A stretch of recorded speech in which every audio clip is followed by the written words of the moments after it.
Buenas Pasamos al... tardes a todo el mundo. Creo que se nos escucha bien. Si hay algún fallito, como siempre, nos lo decís por el chat. Hoy estoy con Helenismo y Roma, Hola. historiador por la Universidad de Valencia. Y vamos a hablar sobre un tema bastante poco conocido fuera del círculo de helenistas, que es la Babilonia Seleucida. Bueno, Helenismo y Roma está en Instagram, también lo podéis encontrar en YouTube, pero para los amigos es Richie, así que bienvenido. Nada, muchas gracias también a ti, Miquel, por invitarme aquí a tu espacio de streaming en Twitch.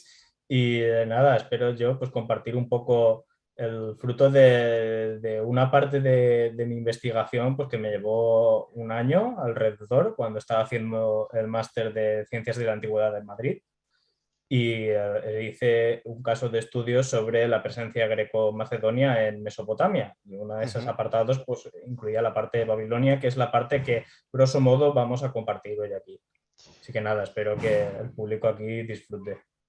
La verdad es que cuando hablé con Richie sobre el tema, bueno, él está haciendo en Instagram una serie de posts, ¿no? Que se llaman el trono de Babilonia, que van sobre el tema.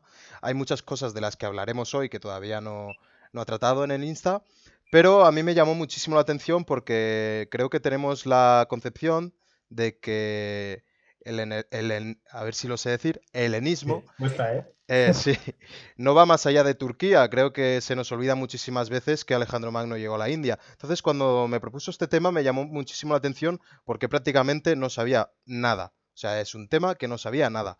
Y es curioso porque, claro, cómo se transforma la Babilonia, que eso sí todos conocemos, que es la Babilonia de no sé si 1000 años antes, en una Babilonia ya parte del Imperio Seleucida. Y eso es de lo que nos va a hablar hoy un poquito Richie.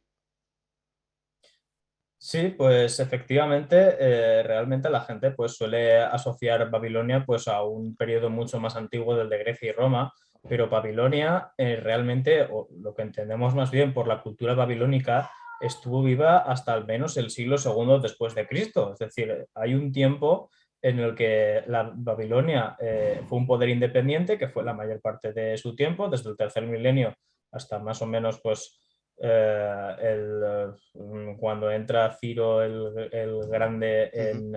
en Babilonia, que ahora exactamente me baila un poco la fecha, pero fue en el siglo sexto. Y después hay una larga trayectoria de la historia de Babilonia cuando está bajo la hegemonía o la presencia de otros imperios. Nosotros pues vamos a tratar, son tres imperios realmente, Ujú. mentira, cuatro imperios. El imperio persa aqueménida, que bueno, es muy conocido, luego Alejandro Magno, que hace de Babilonia, pues digamos, el centro de su imperio momentáneamente, después la dinastía seleucida y después el imperio parto-arsácida. Nosotros nos vamos a centrar únicamente en el caso seleucida, que es el caso que he estudiado yo, y bueno, ¿qué tiene de interés este periodo para la historia de Babilonia? Pues realmente es un momento en que Babilonia militarmente pues ya ha desaparecido porque fue derrotada por el imperio persa aqueménida, pero Ujú. a nivel cultural e ideológico seguía teniendo una gran relevancia en lo que es el mundo mesopotámico y del Próximo Oriente. Entonces los seleucidas dieron un nuevo impulso a este elemento que la mayoría de los pueblos mesopotámicos identificaban y dio lugar, pues digamos, como a un revival de lo que es la cultura babilónica bajo la dinastía seleucida. Con Ujú. todos hay un montón de factores, la verdad, intentaremos más o menos explicarlos en Sí. esta pequeña charla, pero digamos que hay historia más allá de la caída del imperio babilónico. Y eso pues vamos a verlo ahora. Ujú. No sé Porque si ya claro, se me hay que está viendo explicar. igual, se Sí, me está dime. viendo un poco oscuro, me pongo igual algo más de luz. Ahora se ve un poquito oscuro, sí. Sí, es que está anocheciendo ya. Si me dais un segundo, Ujú. voy a ver si puedo hacer juegos con la cámara. ¿Mejor así? Sí, mejor así. Ok. Bueno, pues si quieres, cuéntanos cómo pasa a ser parte del Imperio Seleucida. Sí, claro, pues si hablamos de historia de Babilonia, pues vamos a tener que tenemos que presentar pues una serie de bases, ¿no? Y es el recorrido histórico del periodo que queremos abarcar. La Babilonia selúcida la podemos entender en un periodo que va desde el final del siglo cuarto, digamos del 312, que es cuando empieza la guerra de Babilonia, hasta el 127 antes de Cristo, todo, por supuesto, que es cuando Babilonia definitivamente deja de estar en manos seleucidas. Sí. Digamos, o sea, hay un cierto, hay una distancia cronológica, ¿verdad? Porque si tenemos en cuenta todos los factores que pasan en estos 2 siglos y medio prácticamente, realmente para el público es bastante desconocido, pero Babilonia fue un centro a nivel ideológico muy importante y la verdad es que hay que ponerlo también en valor. ¿Cómo llegamos primero de todo, ya que me has preguntado eso, Ujú. a Babilonia bajo el reinado seleucida? Pues bueno, pues la respuesta una vez más está pues con Alejandro Magno, ¿no? Todos sabemos ya, bueno, todos o la mayoría sabemos pues que Alejandro Magno se lanzó a una serie de campañas hacia la conquista del imperio persa aqueménida, que le duró pues más o menos 11 años de batallar, de viajes por aquí y por allá, por Egipto y el próximo y Medio Oriente hasta llegar hasta lo que es el actual Pakistán en el Valle del Indo. Alejandro Magno, pues bueno, como estaba creando un imperio dinástico, no estableció, no mantuvo su capital en Pela, en Macedonia, sino que tenía pensado, pues siendo más pragmático, elegir un centro que era el centro de referencia en Asia, que era la mayoría del territorio de su imperio, y era Babilonia, que además tenía una larga tradición que todavía conservaba de una identidad, de una ideología real, que Alejandro podía utilizar también en su favor. Bien porque también le interesaba, bien porque también le fascinó. Pero eso ya es un tema que se puede discutir porque la figura de Alejandro Magno realmente, pues por el tema de las fuentes y demás, es muy controvertida. Pero vamos, digamos que Alejandro Magno elige establecer su capital Ujú. en Babilonia, pero claro, ahí desarrolla una serie de proyectos, como es la próxima campaña a la península arábiga, que tiene como consecuencia la aprobación de un proyecto que es la ampliación del puerto de Babilonia, donde se iba a construir una gran flota que diera la vuelta a toda la península arábiga, pero claro, murió y esos proyectos pues no llegaron a materializarse. ¿Qué pasó a la muerte de Alejandro el Magno? Bien, pues como el asunto de la dinastía, de la sucesión en la monarquía argeada no estaba demasiado claro para los historiadores, que todavía no sabemos exactamente muy bien cómo funcionaba, parece que no había algún mecanismo bien establecido. Además, sobre el tema recomiendo un artículo de Borja Antela, que es profesor en la Universitat Oberta de Cataluña, que también investiga mucho este tema. No hay un mecanismo, digamos, establecido en la sucesión de la monarquía argeada. Entonces, pues bueno, todo esto desemboca, muy a grosso modo resumiendo, en lo que son las guerras de los diádocos. Y esas guerras de los diádocos,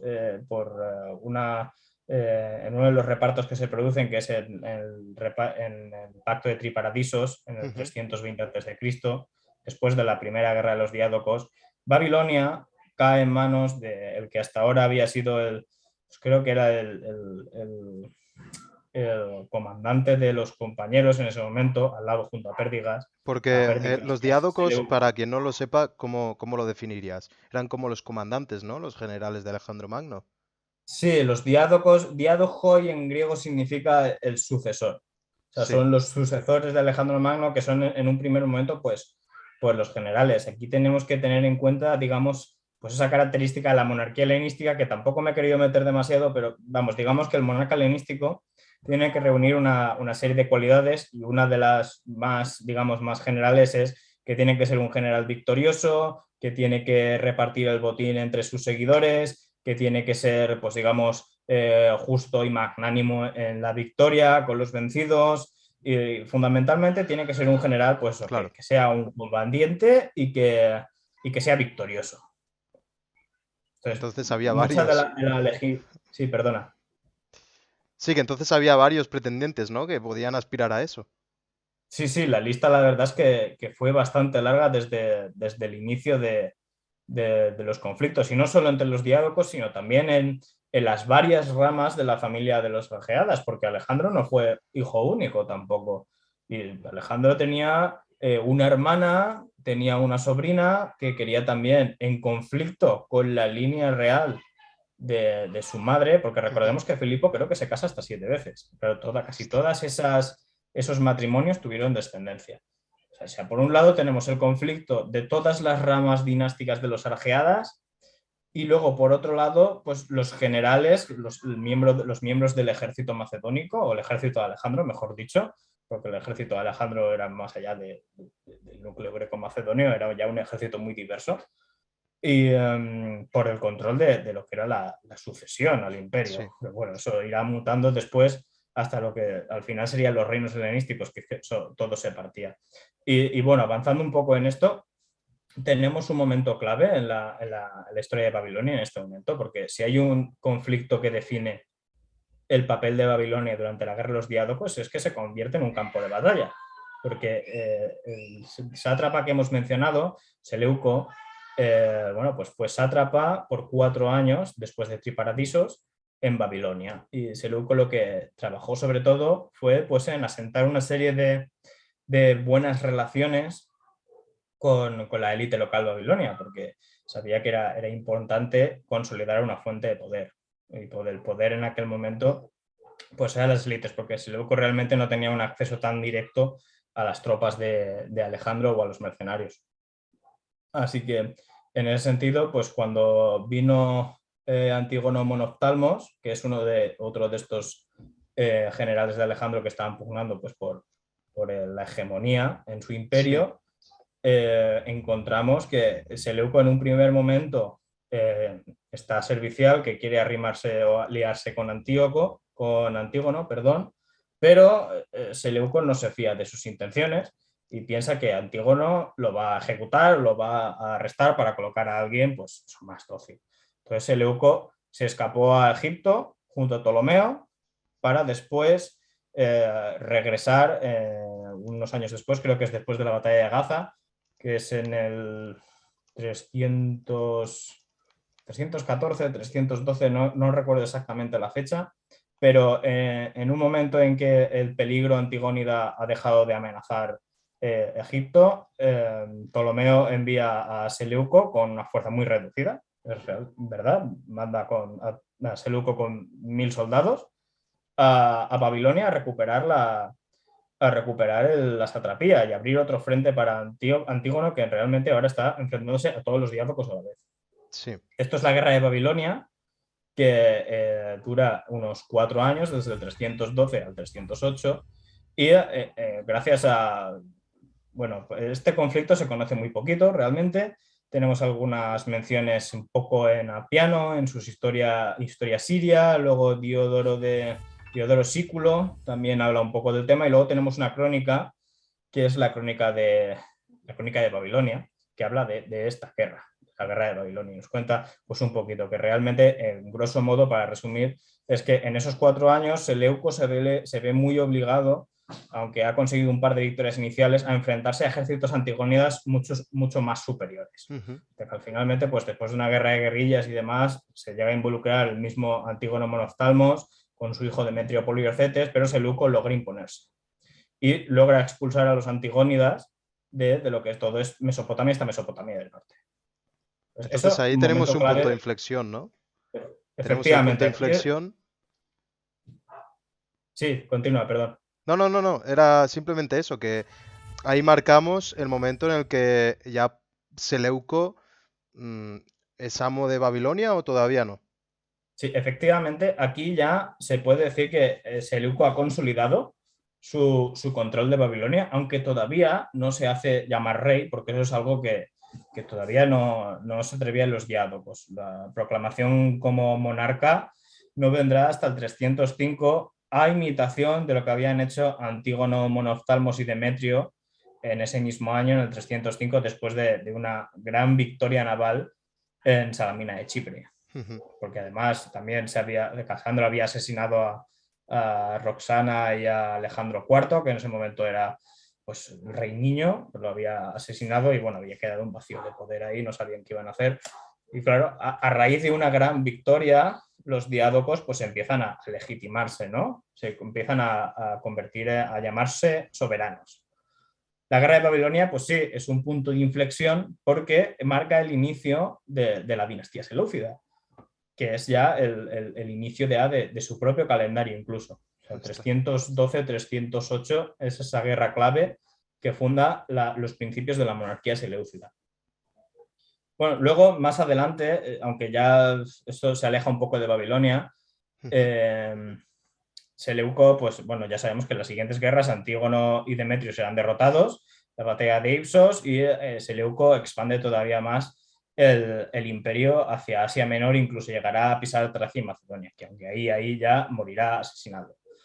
Ujú. Grosso modo, esto podría ser, digamos, el papel de Babilonia bajo los seleucidas en el siglo IV. Luego tenemos la Babilonia en el siglo III, que también es muy interesante, porque vemos también fenómenos ya propios del imperio seleucida, marcados sobre todo por la sucesión. O sea, Ujú. en un primer momento, Babilonia sí que es verdad que se queda como capital política del imperio seleucida, pero ese poder Seleuco lo irá desplazando, ¿no? Primero a Seleucia del Tigris, que es una fundación cercana a Babilonia, fundada en el 305, y después, en el 301, después de la batalla de Ipsos, ese poder político se va más hacia el occidente, hacia Siria. Entonces, Babilonia, digamos que se queda como elemento cultural de prestigio y como sede, digamos, de un correy, de un heredero que gestione, digamos, los territorios orientales, porque Seleuco estaba obsesionado con entrar en Macedonia, volver a Macedonia. Pero claro, Ujú. en Babilonia jugaba un papel muy importante y los seleucidas supieron mantener, digamos, como ese rol, aunque sea simbólico, de Babilonia dentro de su imperio. Y eso más o menos en el siglo III, pues podemos ver, por ejemplo, el reinado en solitario de Antíoco I a partir del 294-93, Ujú. que junto a su padre y en la misma calidad de rey, gobernó desde Babilonia todos los territorios orientales, que iban, pues eso, hasta, no llega ya a la India, pero Bactria, Sogdiana, estos territorios que son lejanos, digamos que lo que es el Irán y Afganistán incluso. Y luego, pues bueno, más adelante eso se queda ya pues como una especie de sede del heredero que es como para que coja práctica, ¿no? Babilonia, y Ujú. Babilonia pues va a ser un centro de formación de los herederos de cara ya a asumir la diadema de rey, de monarca plenipotenciario. Uf, qué palabra. Vale, Eventos militares. sí. A ver, eh, yo te quería comentar, si quieres, una pincelada, porque es a raíz de una publicación que tú hiciste en Instagram, sí, claro. que luego en el tema religioso lo vamos a volver a tocar, pero ya que hablamos de Antíoco, eh, Antíoco, digamos que su padre Seleuco ya, como tú comentabas, lo preparaba para ser su sucesor. Y Antíoco, una cosa que me llamó muchísimo la atención, porque se ve también claramente en las intenciones de su padre, es que contrata los servicios de un profesor muy especial para su hijo, ¿no? Si quieres, Sí. tocamos un poco una pincelada aquí porque me parece muy interesante y luego ya el ámbito religioso de este personaje lo podemos desarrollar también después. O sea, Sí, ¿quién, por quién era supuesto. esta persona? ¿Por qué crees que lo contrató Seleuco?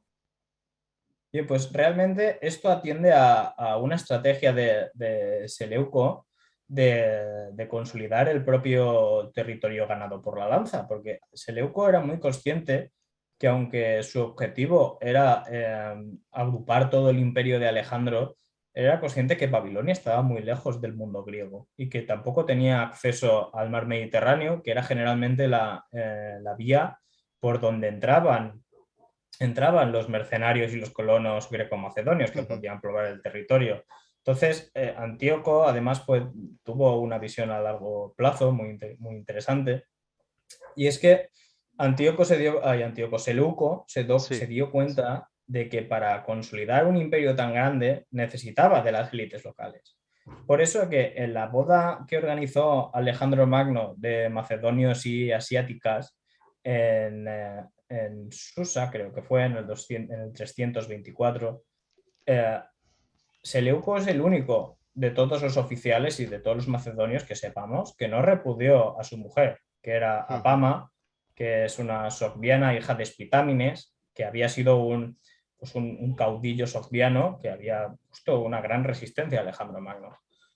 Bueno, Seleuco era muy consciente de esto y quería que su hijo pues, se educara en función, pues, de una tradición monárquica que también implicaba, pues, por supuesto, elementos religiosos, que tenía una gran aceptación en Mesopotamia, que era en ese momento el eje de su imperio, y en general el Próximo y Medio Oriente, pues como era Babilonia.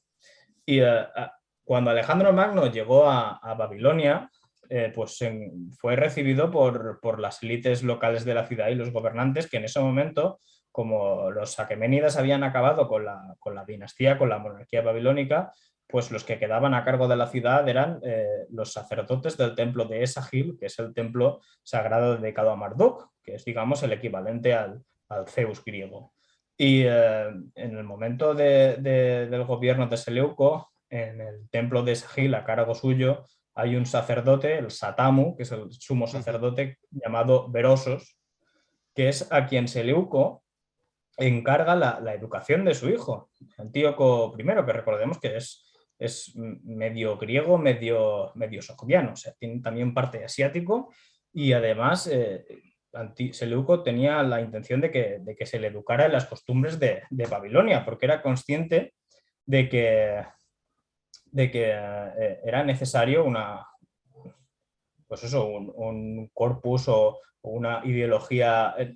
monárquica que realmente diera un sustento de cara a la mayoría de sujetos que poblaban el imperio de Seleucia, que eran obviamente asiáticos y mesopotámicos. Claro, porque Berosus, además, pues fue muy con... colaborador en lo que fue el interés de los seleucidas por conocer, pues, los diferentes Sí. territorios de su imperio, porque la dinastía seleucida había, pues, igual que en Babilonia, había prestado un especial interés en conocer los territorios. Es por eso que hay importantes obras etnográficas de exploradores griegos y de embajadores en cortes de la India, como es por ejemplo el de Megástenes en la corte de Chandragupta, que hace estudios, pues eso, etnográficos de las poblaciones del imperio seleucida. O sea, Y Berosos, Seleuco envía exploradores para entender el imperio que está gobernando, ¿no?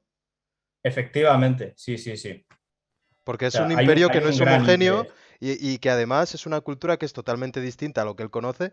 Entonces, yo creo que esto creo que es un movimiento político muy inteligente porque él sabe que para controlar un territorio que no conoce debe conocerlo. Entonces, el hecho de que mande exploradores también creo que es muy interesante.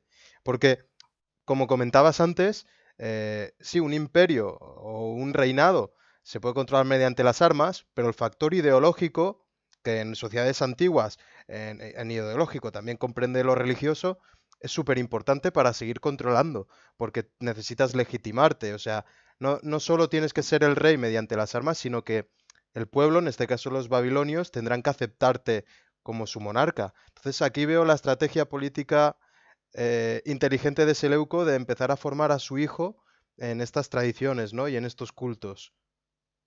Efectivamente, y es que en esta formación de Antíoco es que el papel de Berosus es que es clave, porque además de corregir los tratados etnográficos que hacían los exploradores griegos, como el que ya he mencionado de Megástenes o el de Patrocles, que navegó todo el mar Caspio, también escribió una historia de Babilonia entera en Ujú. sus 3 milenios, porque recordemos que Berosus es el Satamu del templo de Esagil, o sea, tiene acceso a los archivos.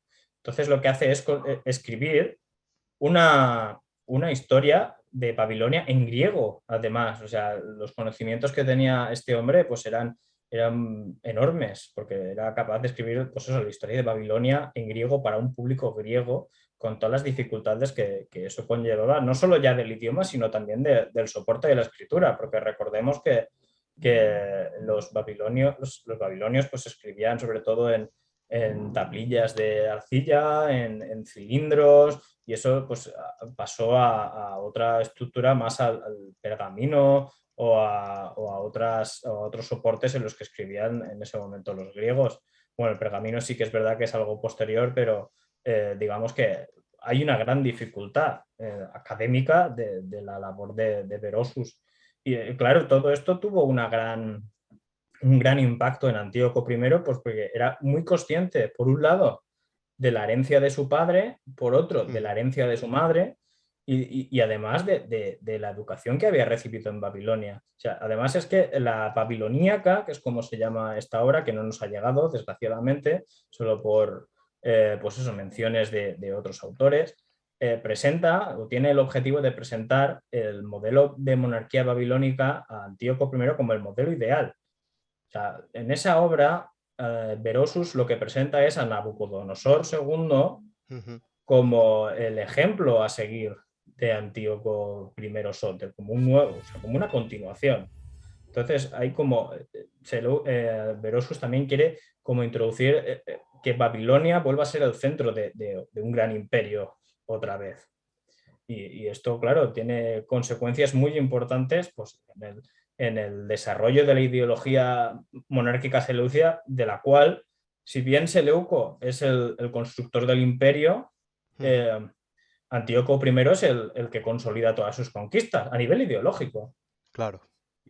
Pues pasa mucho, pues se ha hablado también del caso de los Ptolomeos en Egipto, pues que se llevaba a cabo pues, sincronismo religioso, se creaban nuevos dioses o se hacían asociaciones de dioses que realmente en los templos lágidas de Egipto los dioses egipcios comparten espacio con los dioses griegos. Pues en el caso de Babilonia pasa realmente un fenómeno similar, no igual, pero sí que similar porque los seleucidas asumen las características o las atribuciones propias de un monarca babilónico, es decir, que se preocupan por el Ujú. mantenimiento de los templos y de la celebración de las festividades religiosas propias de la religión mesopotámica de Babilonia, y además también pues, construyen un cierto discurso en que se entremezclan las mitologías griega y babilónica. Por ejemplo, pues Marduk, ya hemos hablado, se asocia al dios Zeus. Y luego el dios protector de la dinastía seleucida, que es Apolo, se asocia con Nabu, que es también uno de los grandes dioses de Mesopotamia, que es pues, su equivalente, es el hijo de Marduk, igual que Apolo es el hijo de Zeus. Y bueno, hay ahí un lío bastante interesante de justificación del poder real. De hecho, también se justifica de cara a un público griego y a un público mesopotámico Sí. la creación de un relato de la vida de Seleuco, que se cree que es de este periodo, de Antíoco I, en el que Seleuco derrota a un toro con sus propias manos. Claro, y salvó así a Alejandro o en una cacería claro, también vinculando también un poco con la historia de la vida de Alejandro. Y el toro en la mitología babilónica tiene un peso muy importante también. O sea, que no dan puntadas sin hilo. Ujú. Sobre la historia de Babilonia, ¿quieres comentar algo sobre los sucesores de...? Porque claro, tenemos a Seleuco, que es como el fundador, ¿no? El hijo, que es Antíoco, que es el que genera la base ideológica, pero ¿crees que hay algo a destacar sobre los sucesores posteriores? Sí, en definitiva, la verdad es que sí. Y en el ámbito histórico, lo que es la evolución del dominio seleucida sobre el territorio, sí que se puede como dejar entrever como una doble política, ¿no? Porque Ujú. por un lado, los seleucidas sí que se apoyaron mucho a nivel cultural e ideológico en Babilonia, pero por otro lado, también los seleucidas promocionaron, en continuación con una política que habían empezado los aqueménidas, Sí. de desintegrar el propio mundo babilonio. Y esto, pues, ¿cómo se podía llevar a cabo? Pues básicamente, pues Babilonia era una ciudad bastante populosa, pues empezaron a sacar gente de allí. Pues básicamente, pues yo voy a fundar una nueva capital cerca que va a ser Seleucia el Tigris. Voy a subir los impuestos en Babilonia y voy a favorecer que la gente se vaya a Seleucia el Tigris.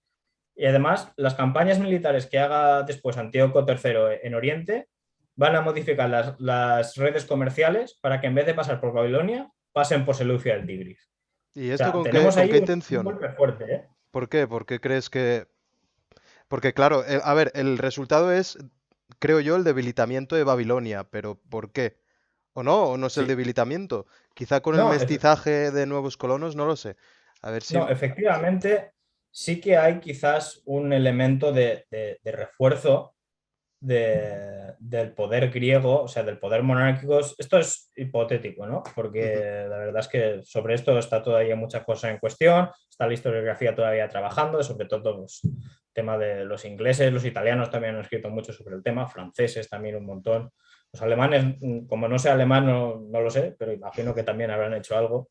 Pero hipotéticamente hablando, yo pienso que esta política de los reyes seleucidas, que iba pues eso, a dispersar el mundo babilónico y en última instancia pues a hacerlo más débil, estaba apoyado en la falsa creencia de los seleucidas de que un mayor peso de población griega suponía una mayor fuerza de la propia monarquía, o sea, de un elemento que estaba alineado con la monarquía. La historia del Imperio Seleucida dice que eso no es verdad, porque realmente los que más apoyaron a la dinastía seleucida fueron los pueblos nativos, los babilonios, y la mayoría de rebeliones que hubo en el Imperio Seleucida, que afectaron también a la zona de Seleucia, el Tigris y Babilonia, fueron de griegos, o sea, de generales, pues eso, que siguiendo esa lógica de la monarquía helenística, si un reino era victorioso, pues es el sátrapa que intentaba ser victorioso, pues se proclamaba rey. Y es lo que pasa en el siglo III, a mitad del siglo III en Babilonia, a finales ya, en el 220, sube al trono un joven chico de muy pocos años, tendría 18 años cuando subió al trono, Antíoco III, y inmediatamente en Oriente dos sátrapas, que son Molón y Alejandro, se rebelan contra el gobierno de Antíoco III. Llegan a ocupar Seleucia, el Tigris y Babilonia. Y claro, esos dos eventos, junto a otro anterior que está ligado a la política ya exterior de los reinos helenísticos, que es la Tercera Guerra Siria o la Guerra de la Ódice, en el 246-240, no recuerdo el año en que acaba, pues tiene también como consecuencia un asedio bastante duro en Babilonia de las tropas egipcias. O sea que el siglo II para Babilonia, a nivel histórico y político y económico, es relativamente tranquilo, porque hasta la invasión egipcia, Babilonia vive un momento de paz. O sea, son 60 años o más.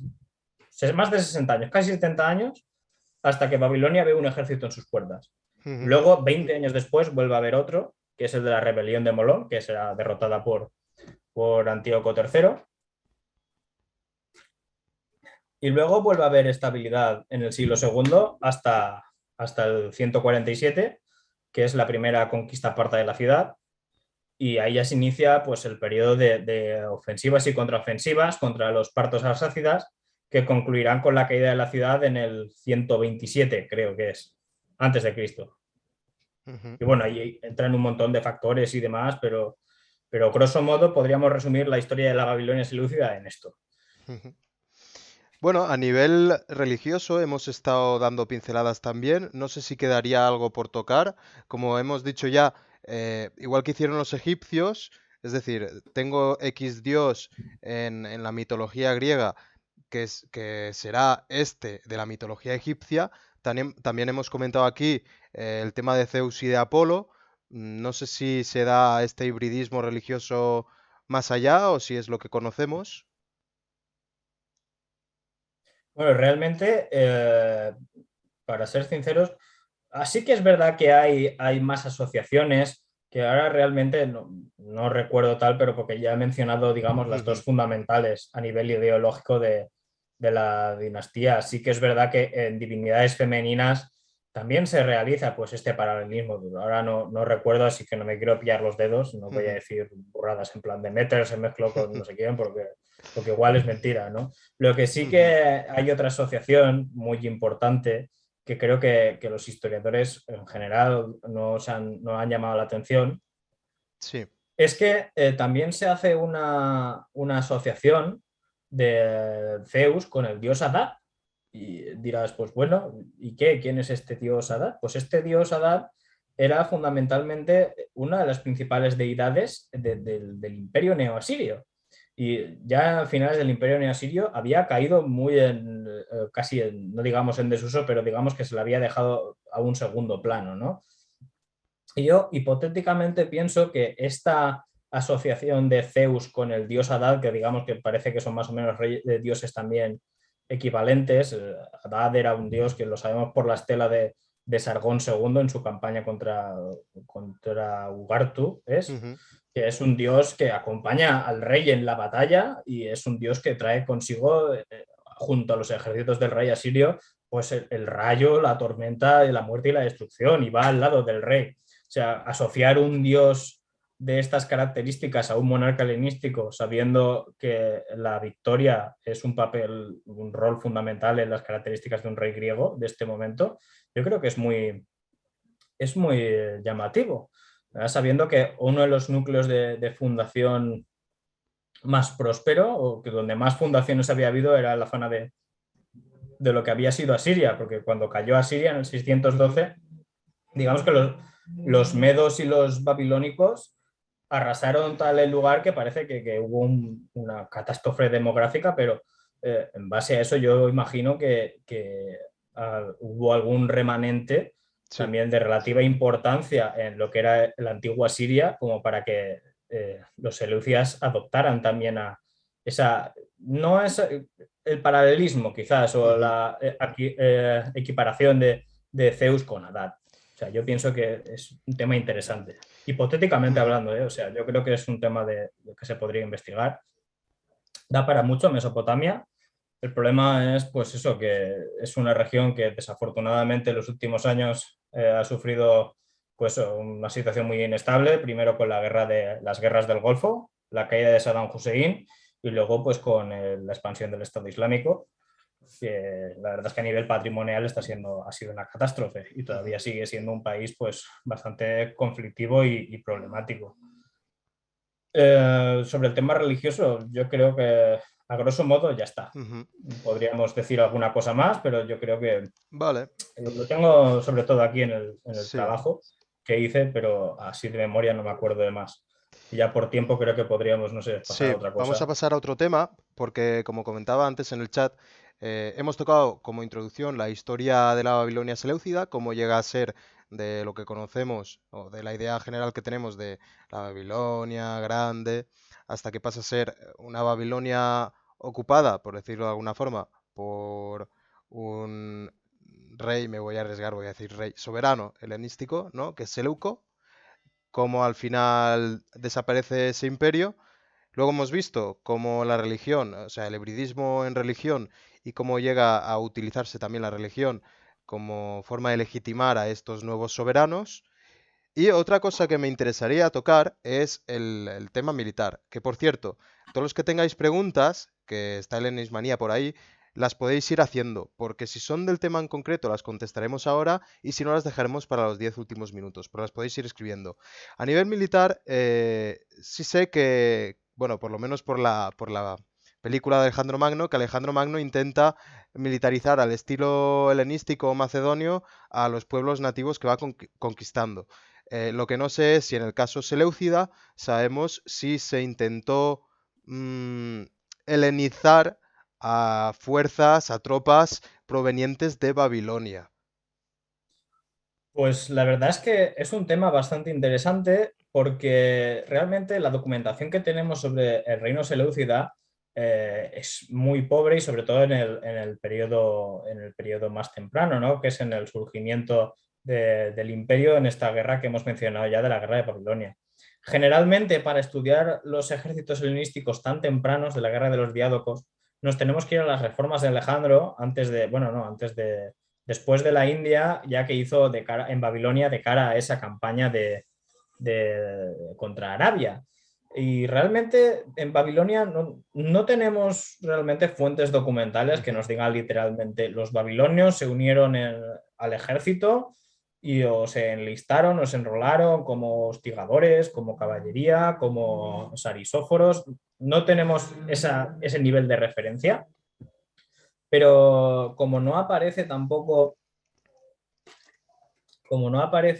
así la mención a los babilonios en la reforma de Alejandro Magno, la hipótesis, o sea, o el planteamiento podría decirse que no Sí. formaban parte de los ejércitos de los seleucidas, pero claro, esto nos abre un montón de preguntas de cara al relato que tenemos de la crónica de Babilonia, que es una crónica pues, escrita según las costumbres de Babilonia, en una tablilla de arcilla con escritura cuneiforme, Eh, Hay problemas porque Antíoco, es que resulta difícil de creer que Seleuco con 700 infantes y 200 jinetes sorprendiera bueno, derrotara primero a los ejércitos antigonios que había en la zona, que eran bastante más numerosos, y que además después fuera capaz de expulsar a la guarnición que había en Babilonia. Sí que es cierto que tenía muy buenas relaciones con la población local, pero en ningún momento se nos dice que los babilonios se unieron a su ejército. Ujú. Solamente se nos hace énfasis en el apoyo que dieron a Antíoco. Ay, ay, qué pesado estoy con Antíoco, de verdad, estoy con su hijo completamente a tope, con Seleuco, quiero decir, Seleuco I Nicator. No tenemos una referencia directa que nos diga que los babilonios se unieron al Ujú. ejército de Seleuco. Más, de hecho, se nos dice que, bueno, Seleuco pues va recogiendo a las tropas que se le van rindiendo, greco-macedonias, y los va uniendo a sus fuerzas. Además que después va a los montes Tagros, que están entre lo que es el actual Irak y el actual Irán, hace una barrera geográfica interesante, a reclutar pueblos nativos como mercenarios. Pero no se nos habla de babilonios jamás en las filas del ejército seleucida. Ujú. ¿Cómo es posible entonces que no lo sé? O sea, la hipótesis generalmente más aceptada, pero por falta de fuentes, básicamente, y porque el discurso histórico va en esa dirección, es que los babilonios no apoyaron, o sea, militarmente a Seleuco, sino que fue más bien un apoyo ideológico, económico, más que Ujú. militar. Pues queda un último punto y si quieres pasamos a las preguntas, que hay alguna por ahí. Hemos tocado la historia de Babilonia Seleucida, hemos tocado la religión, los cambios militares, que bueno, aparentemente como comentabas, quizá como tropas de apoyo, pero ya está. Y me faltaría a nivel social, porque claro, al principio también hemos tocado pinceladas que se traen colonos a Babilonia o que se crean colonias, ¿no? Donde también habrá colonos y habrá nativos. Entonces, ¿cómo es esa relación, si se sabe, no sé si se sabe, cómo es esa relación entre colonos y nativos y cómo se da ese proceso? Pues es un tema realmente muy interesante porque sí que tenemos constancia de la presencia de habitantes greco-macedonios en la misma Babilonia. Ujú. Pero en este punto sí que tenemos que, digamos, marcar como un antes y un después en lo que es la presencia de habitantes griegos o helénicos en la misma ciudad de Babilonia. Eh, las fuentes nos describen Babilonia como una ciudad que tiene unas 500 hectáreas de superficie, aunque como no tenemos ninguna referencia sobre el nivel de población de Babilonia en estos momentos, pues no sabemos el nivel de ocupación de estas hectáreas, pero generalmente, pues, por lo que ya hemos comentado de la política seleucida y aqueménida de dispersar a los babilonios por diferentes partes del imperio, podemos decir que la población pues fue a nivel decreciente. Y en lo que respecta a la presencia greco-macedonia, podemos marcar como dos etapas bien diferenciadas. Por un lado, la primera etapa, que abarca el siglo IV y el siglo III por completo, que es básicamente la presencia de una guarnición militar Ujú. con unos funcionarios reales que generalmente pues, hacen sus administraciones en nombre del rey en frente del gobierno de la ciudad, que es el gobierno que ejercen los babilonios, encabezado por el Satamu, que como hemos dicho es el sumo sacerdote del templo de Sagil. Bueno, luego hay una serie de funcionarios también, funcionarios igual Ujú. es un presentismo, ¿no? Pero digamos de cargos que se encargan de la gestión de los asuntos de Babilonia como ciudad, como urbe. Y luego ya la segunda parte de la presencia greco-macedonia en la ciudad de Babilonia, y esta parte es muy hipotética porque realmente no tenemos datos ni arqueológicos ni documentales suficientes como para afirmar esto como si fuera una teoría, es la de la fundación de una polis por parte de Antíoco IV Epífanes, Ujú. que es un rey que reinó del 174 al 163, creo, o año arriba, año abajo, que bueno, llegó un momento de que se produjo una oleada de refundaciones de ciudades, de una nueva colonización, mucho más leve, por supuesto, que las que se produjo en el siglo IV y III, pero un fenómeno que realmente existió. Y la hipótesis es que Antíoco IV fundó en Babilonia una polis, que para los que nos están escuchando, polis no solo significa pues eso, una ciudad con un territorio que gestiona, sino que una polis lo entendemos pues como una comunidad política formada pues por ciudadanos que tienen una serie de derechos y que participan pues en las decisiones de su propia comunidad. Aquí pues nos encontramos ante un fenómeno que no es realmente extraño en el mundo helenístico, pero que sí que podría chocar, porque en un mismo espacio urbano, como es Babilonia, encontramos hasta tres organizaciones o tres estructuras diferentes. Por un lado, tenemos ya la ya mencionada estructura real, que está formada pues, por el sátrapa, por el gobernador de la ciudad y por la guarnición militar de la ciudad, que son greco-macedonios, que es una presencia que ya se remonta a Alejandro Magno. Por otro lado, tenemos la población nativa babilonia, que está pues eso, encabezada por el Satamu y los sacerdotes de Sahil, y que tiene pues, su propia estructura. Y ahora Antíoco IV parece que está introduciendo pues, una nueva estructura, que es la de una comunidad griega, greco-macedonia, que igual viene del propio reino seleucida, y que se autogestiona dentro de ese espacio, espalda con otras tres. Claro, esto nos puede resultar conflictivo, ¿no? Lo siguiente. Claro. Y realmente es así. Tenemos episodios realmente de mucha violencia que generalmente se han asociado a momentos puntuales de debilidad de la monarquía, sobre todo en el contexto del siglo II, con las expansiones partas por Mesopotamia.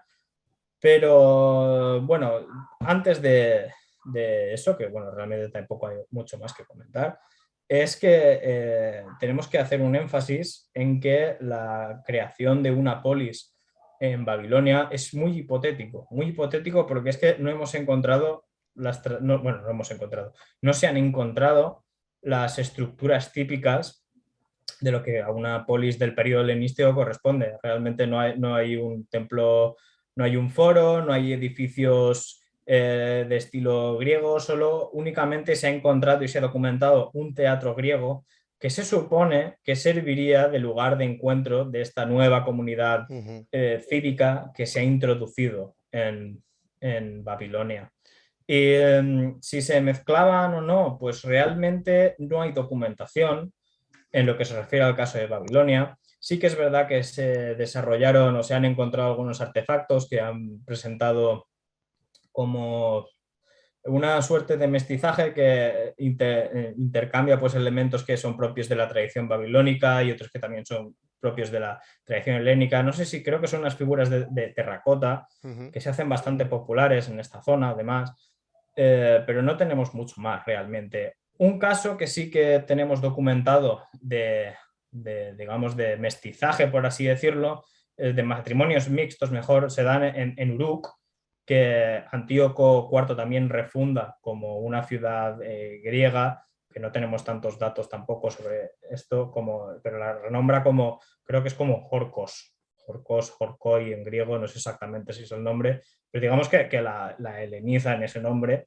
Y sí que tenemos una serie de listas de mujeres griegas que se casaron con babilonios y entraron a formar parte de las familias babilonias. Y lo interesante de esta lista, que creo que es Amelie Kuhurt quien recoge en uno de sus trabajos, es que estas mujeres griegas se introducían en el estilo de social familiar babilonio y participaban de sus tradiciones. Es decir, que no hay una eliminación de la cultura babilónica en favor de la helénica, sino que hay una voluntad de asumir las tradiciones que no son propias por parte de los griegos, que realmente pues, son los conquistadores del territorio. Esto dice mucho, sobre todo, pues, de cómo funciona una sociedad de la antigüedad frente a cualquier pensamiento que se puede interpretar como más de la época colonial.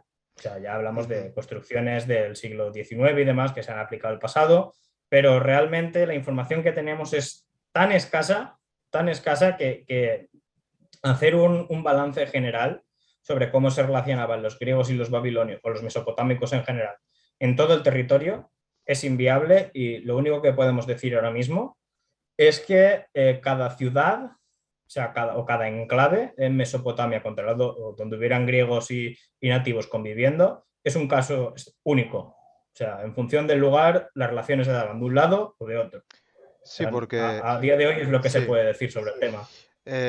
Si quieres, acabamos aquí porque hay una pregunta en el chat que va en relación con esto. Entonces, si quieres la respondemos Claro. y lo dejamos aquí porque la pregunta es interesante.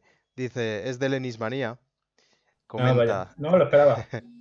estudiando la arqueología y las inscripciones de la Babilonia helenística, me di cuenta de que Antíoco IV crea infraestructura exclusiva para griegos, excluyendo a los babilonios.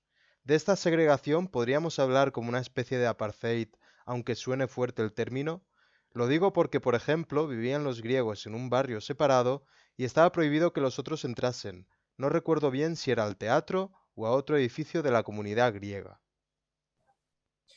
Sí, esto es, la verdad es que es un asunto bastante complicado de abordar porque también hay que tener en cuenta que Antíoco IV era un personaje bastante, desde el punto de vista griego, era un poco extraño además. Y la verdad es que la política tan segregacionista que sí que parece haber tenido lugar en Babilonia en el momento en que se introducen estos colonos, llama bastante la atención. Igual con un estudio más profundo, yo es que precisamente no puedo alcanzar a semejante comprensión porque igual no he visto suficientes inscripciones o demás, pero lo que sí está claro, lo que sí que se ha datado es la existencia de ese teatro bueno, que había una sociedad sí que estaba Ujú, separada. Pero parece que es una cosa exclusiva de Babilonia, porque en otros lugares del Imperio Seleucida sí que tenemos eh, zonas de contacto. Es verdad que también hay otros lugares, además de Babilonia, en que los griegos viven separados de los nativos. Creo que es en Caracene, puede ser, o en Ícaros, que hay un barrio separado de griegos y luego de nativos. Pero en Dura Europos esto no se da. ujú. O sea, hablar de segregación en Babilonia, pues es posible, es posible. Pero hay que preguntarse qué pretendía Antíoco IV con esto. O sea, pretendía darle ya la punta final a esta política que hemos mencionado de los reyes seleucidas, de debilitar realmente demográficamente y políticamente al mundo babilónico.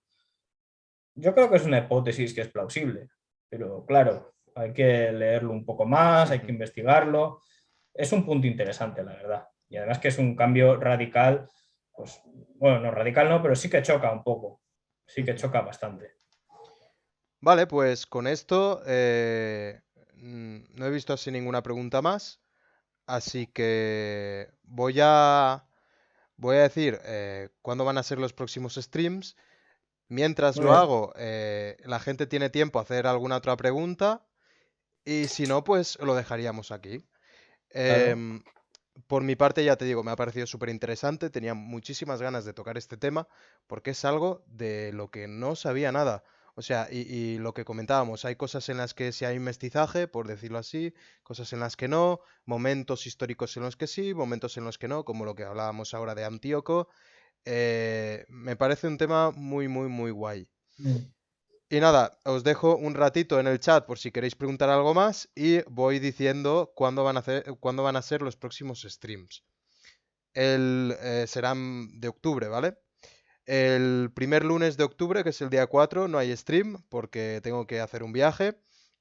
Pero el día 11 estaremos con el Enismanía, que estaba por ahí en el chat, y hablaremos sobre los reinos indogriegos. O sea, más o menos, eh, ya he estado hablando con el Enismanía, y era un poco como el tema que hemos hecho hoy con Richie, sobre la Babilonia, que cómo se transforma, ¿no? Durante el periodo helenístico, pero en India. El día 18 estaremos con Fernando Lillo, que hablaremos sobre fantasmas y casas encantadas en la antigua Roma y Grecia. Y el día 25 estaremos con María Ingracia, Muñoz de Arqueología en mi jardín, hablando sobre Mm, los venatores, ¿Qué cazadores en la dices? arena. Menudo nivel de invitados, ¿eh? Yo ese no me lo pierdo. Bueno, no me pierdo ninguno, pero vaya, que ese, apuntadlo, que ese vale especialmente la pena. Si estás aquí es por algo, es porque hay nivel, ¿eh? Sí, sí. Muchas gracias. Así que nada, tomad nota en el calendario día 11, 18 y 25, todos lunes a las 8 de la tarde. Y bien, han dejado algún comentario aquí en el chat. Si quieres lo vemos, Richie, y ya Claro. finalizamos. Bueno, el A ver. Ennismanía comentaba que hay muchos autores que dicen que Antíoco IV tenía preparada una nueva anábasis hacia Oriente. Y bueno, nos felicita por el directo y que gracias por la respuesta. Nada, muchas Eh, gracias a ti, Helenismanía, que bueno, ya nos conocemos de hace ya un Jaume. tiempo. Y, tío, es que tú eres también un fuera de serie, la verdad. Y sí, es verdad. De hecho, creo que Antíoco IV pues, murió en campaña, bueno, casi en campaña contra los partos. O sea, iba a hacer lo que después sus predecesores habían hecho y sus sucesores también querían hacer, que después eso, las campañas contra los partos, que son las anábasis. Pero sí, sí. Ahí Ujú. está Antíoco IV, que es también un rey muy interesante, la verdad. Pues Mikika2 también comenta en el chat, bueno, pregunta sobre fuentes, sobre la guerra de los diádocos, que qué recomendarías. Pues sobre la guerra de los diádocos, la verdad es que tenemos un problema de fuentes, pero podemos reconstruir en base a algunos historiadores, sobre todo lo principal son historiadores greco-romanos, aunque sí que también tenemos alguna fuente babilónica que son la crónica de los diádocos, que es también pues, un texto de Ujú. Babilonio sobre estos conflictos. La crónica de Babilonia, que hemos mencionado también, de la que hemos hablado en este directo. Luego tenemos, pues creo que es Diodoro Sículo, Diodoro de Sicilia, tiene también, habla de las guerras de los diádocos, creo. También, pues eso, las biografías de Plutarco, aunque son biografías, pues resultan a veces de interés. Tienes la vida de Demetrio, la vida de Pirro, que también participa en la guerra de los diádocos. Uh, más Appiano creo que también tiene en sus primeros capítulos sobre la guerra de Siria, Ujú. pues unos capítulos dedicados a la batalla de Ipsos, a los inicios de la dinastía seleucida. Y vaya, pues a ver más. Plutarco tiene unas cuantas Si quieres saber biografías. más, que te pregunte al Instagram, que por cierto lo recuerdo, es Helenismo y Roma, así que Sí, Mikika, ya también, sabes, si quieres más, le preguntas por ahí y le das follow. efectivamente. Gracias por la Un publicidad. poquito de spam. Y bueno, Mítica Efectivamente. Grecia dice muy buena charla, enhorabuena y a por la siguiente. La historia es muy amplia y eso sirve para atar cabos sueltos y enterarte de muchas curiosidades. Yo aprovecho para dar gracias a todos los que habéis aguantado hasta ahora y los que os habéis pasado aunque sea un ratito. Como siempre, un chat muy interesante, con muy buenas preguntas, muy buen rollo y sobre todo gracias a ti, Richie, por haberme brindado esta hora espectacular de un tema muy desconocido y que yo por mi parte, y creo que el chat lo mismo, hemos disfrutado un montón. Por mi parte, nada, darte también las gracias pues, por haberme dado la oportunidad pues, también a divulgar un poco pues, sobre esta historia también muy desconocida del Próximo Oriente y de Mesopotamia y del mundo griego, que desgraciadamente, pues sin quitar tampoco mérito, pues está opacada pues, por la historia de la República Romana, ¿no? Y realmente eso está ahí y hay vida más allá de la República Romana y también unos sucesos que realmente pues, tienen un impacto mayúsculo en lo que es la historia de Asia y del Mediterráneo. Y nada, pues muchas gracias por tenerme en cuenta y por dejarme este espacio para presentar este relato. Nada, gracias a ti y el resto, recordad, el lunes 4 no hay stream, nos vemos el lunes 11 con los reinos indogriegos, con el Nismanía, pero lo iré subiendo a redes, así que no os preocupéis. Así que un placer y el lunes 11